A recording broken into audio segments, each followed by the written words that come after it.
VOA news minute के साथ मैं हूं आयशा तंजीम।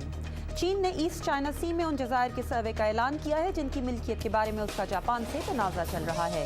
जज़ायर का कंट्रोल इस वक्त जापान के पास है। मिस्र के दारुल हुकूमत काहिरा के करीब एक ट्रेन के हादसे में कम अज़ कम 19 अफराद हलाक और 100 से ज़ायद ज़ख्मी हो गए हैं। 2 हफ्ते कबल ही रेलवे के निज़ाम में इस्लाह के लिए एक नए वज़ीर की तकर्री की गई थी।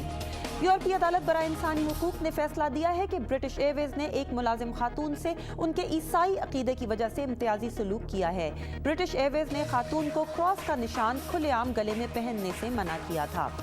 जीन्स की एक नई तहकीक के मुताबिक ऑस्ट्रेलिया में 4000 साल कबल इंडिया से लोगों ने नकल मकानी की थी। इससे कबल ये समझा जाता था कि ऑस्ट्रेलिया के मकामी लोगों के अलावा बाहर से पहली दफ़ा 19वीं सदी में यूरोपीय लोग ऑस्ट्रेलिया पहुंचे थे। आप देख रहे थे VOA न्यूज़ मिनट। मज़ीद खबरों के लिए हमारी वेबसाइट urdu voa.com पर आएँ।